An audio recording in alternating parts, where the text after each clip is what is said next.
Hello friends, welcome back to our channel maths and science trick and toys. આજે આપણે જોઈશું ધોરણ 6 પ્રકરણ 8 દશાંશ સંખ્યાઓ, જેની આપણે પ્રવૃત્તિ દ્વારા માહિતી મેળવીશું. તો સૌપ્રથમ દશાંશ સંખ્યા એટલે શું એની માહિતી આજના વિડીયોમાં આપણે મેળવીએ. દશાંશ સંખ્યાઓ, જે સંખ્યાઓમાં દશાંશ ચિહ્નનો ઉપયોગ થાય તેને દશાંશ સંખ્યાઓ કહેવાય. દાખલા તરીકે અહીં આપણી પાસે એક સંખ્યા છે 0.3. તો અહીં આ જે છે પોઈન્ટ, જેને આપણે દશાંશ ચિહ્ન કહીએ છીએ.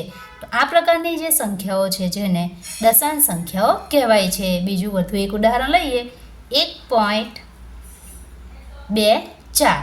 તો અહીં આ દશાંશ ચિહ્ન છે, માટે આ આખી સંખ્યાને આપણે દશાંશ સંખ્યા કહીશું. હવે આપણી પાસે એક લંબચોરસ પટ્ટી છે. હવે આ લંબચોરસ પટ્ટીને આપણે કુલ 10 ભાગોમાં વિભાજિત કરી છે. અહીં આપણે જોઈ શકીએ છીએ 1, 2, 3, 4, 5, 6, 7, 8, 9, 10. હવે આ 10 ભાગમાંથી આપણે અહીં એક ભાગમાં રંગ કરીશું.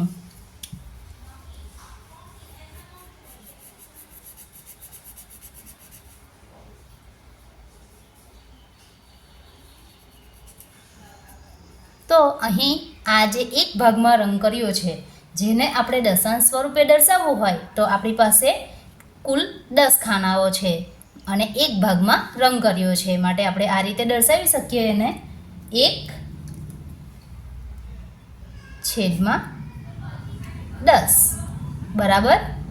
આ જે છે એનું અપૂર્ણાંક સ્વરૂપ છે. હવે આપણે તેને દશાંશ સ્વરૂપે દર્શાવીએ તો દશાંશ સ્વરૂપે લખાશે 0.1. વધુ એક ઉદાહરણ લઈએ.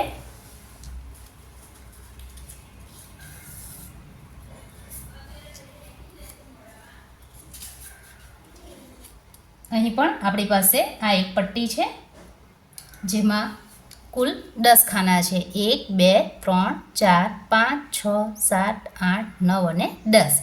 આ 10 ખાનામાંથી આપણે કુલ 4 ખાનામાં રંગ કરીશું.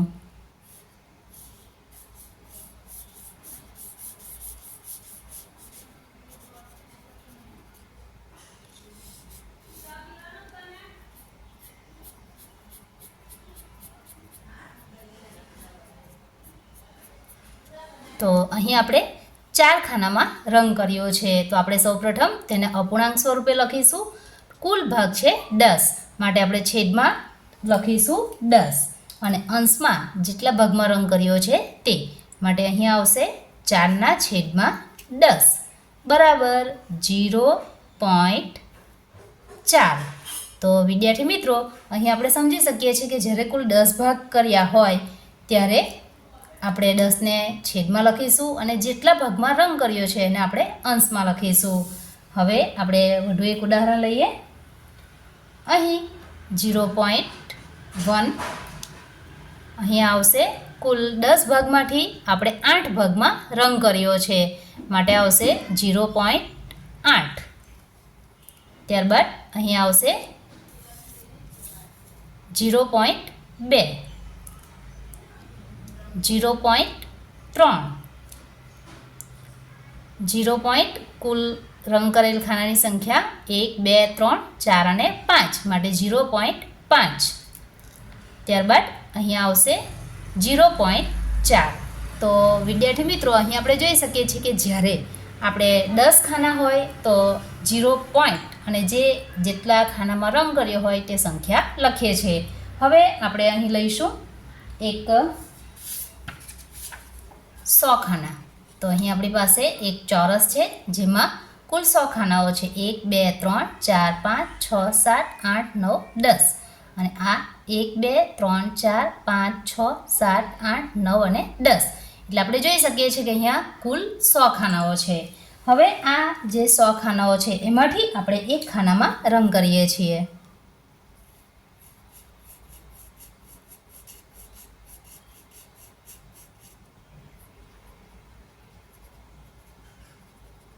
તો અહીં 100 ખાનામાંથી આપણે એક ખાનામાં રંગ કર્યો છે.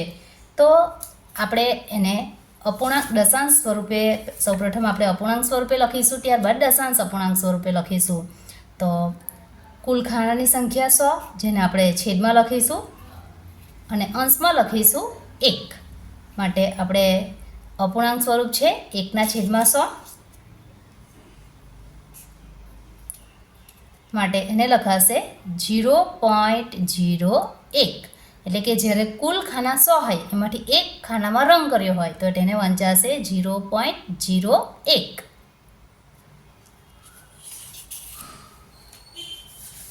ત્યારબાદ અહીં પણ કુલ ખાના 100 છે અને આપણે અહીં કુલ 4 ખાનામાં રંગ કરીશું.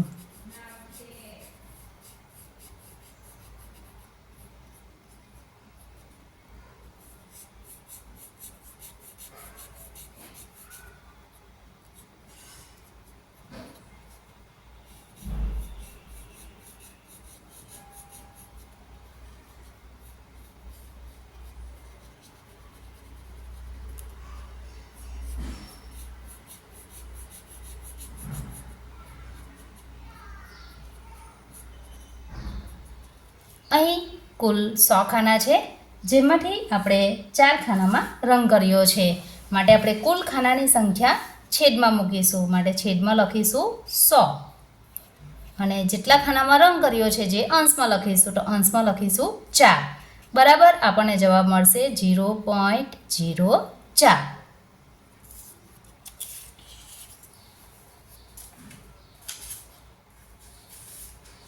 વધુ એક ઉદાહરણ લઈશું.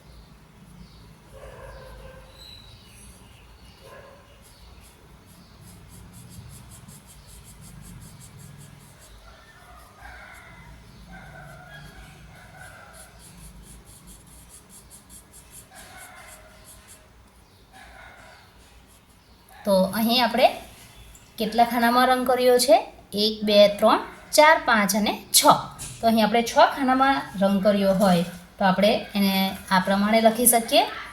અંશમાં આપણે લખીશું 6 છેદમાં લખીશું 100 માટે આપણને જવાબ મળશે 0.06. હવે વધુ ઉદાહરણ માટે આપણે જોઈશું. અહીં આપણી પાસે 100 ખાના છે જેમાંથી 5 ખાનામાં રંગ કર્યો છે માટે આને વંચાશે 0.05. અહીં કુલ ખાના 100 છે જેમાંથી 14 ખાનામાં રંગ કર્યો છે માટે વંચાશે 0.14. અહીં આપણી પાસે 100 ખાનામાંથી 10 ખાનામાં રંગ કર્યો છે માટે વંચાશે 0.10. અહીં 6 ખાનામાં રંગ કર્યો છે 0.06. અહીં વંચાશે 0.01. હવે આપણે જ્યારે આપણી પાસે કુલ ખાના 1000 હોય તો અહીં આપણી પાસે આ જે છે એમાં આપણે જોઈ શકીએ છીએ કુલ ખાનાઓ 1000 છે તો આ 1000 ખાનામાંથી આપણે એક ખાનામાં રંગ કરીશું. તો અહીં આપણી પાસે કુલ ખાનાની સંખ્યા છે 1000 અને જેમાંથી આપણે એક ખાનામાં રંગ કર્યો છે તો અહીં આપણે સૌપ્રથમ અપૂર્ણાંક સ્વરૂપે લખીશું 1/1000 બરાબર વંચાશે 0.001 માટે આને વંચાશે 0.001. ત્યારબાદ વધુ એક ઉદાહરણ લઈશું. અહીં આપણે જોઈશું કુલ ખાનાની સંખ્યા આપણી પાસે 1000 છે જેમાંથી 6 ખાનામાં રંગ કર્યો છે માટે આપણે લખીશું 6/1000 બરાબર 0.006. વધુ એક ઉદાહરણ લઈશું.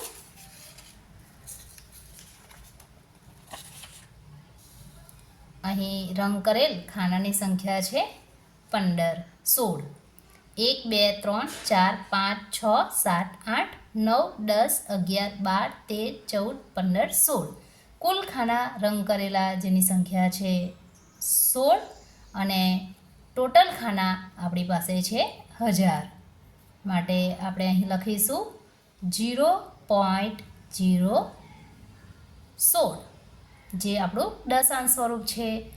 તો હવે આપણે ફરીથી વધુ એક બે ઉદાહરણ લઈશું. અહીં આપણે 1000માંથી 3 ખાનામાં રંગ કર્યો છે માટે વંચાશે 0.003 0.001. હવે આપણે અહીં આ એક 100 ખાના છે, ત્યારબાદ બીજા 10 10 10 અને 10 એટલે ટોટલ અહીં થશે 40. ત્યારબાદ આપણે 1 2 3 4 5 6 7. જ્યારે આ પ્રકારે હોય આપણે આ સંખ્યાને દશાંશ સ્વરૂપે દર્શાવવી હોય તો આપણે સૌપ્રથમ અહીં એક આ 100 ખાનાવાળો પૂર્ણ ભાગ છે માટે આપણે લખીશું 1 પોઈન્ટ. અહીં 1 2 અને 3 અને 4 માટે લખીશું 4 અને અહીં 7 માટે લખીશું 1.47.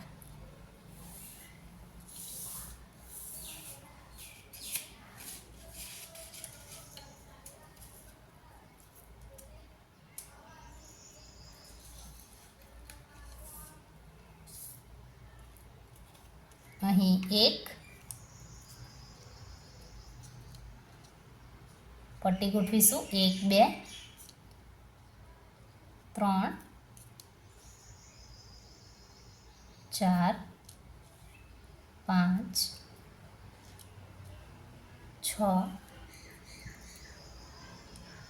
7. 1 2 3 4 5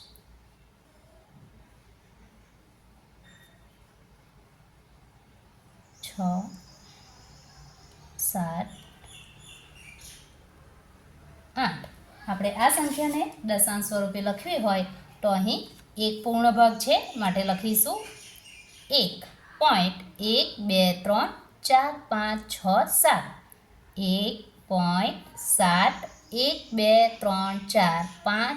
7 1.7 તો આ આપણે દશાંશ સ્વરૂપે આ પ્રમાણે લખી શકીએ છીએ. હજી આપણે એક લાસ્ટ ઉદાહરણ લઈ લઈશું. અહીં 1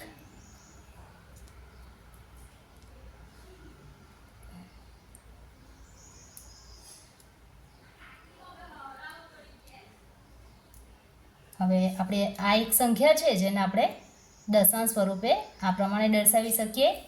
એક પૂર્ણ ભાગ છે માટે લખીશું 1 પોઈન્ટ. 1 અને 2 માટે લખીશું 2. 1 2 3 4 માટે લખીશું 1.24.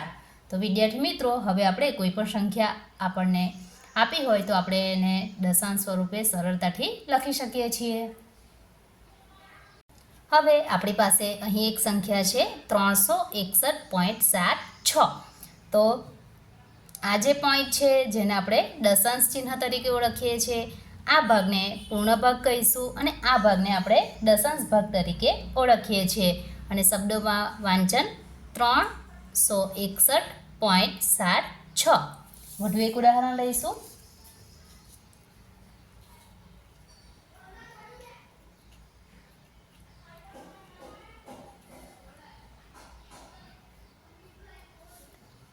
સંખ્યાનું વાંચન થશે 523.49.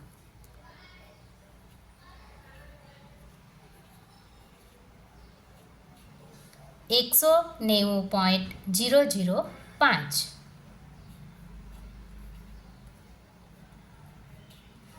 छोटे .12.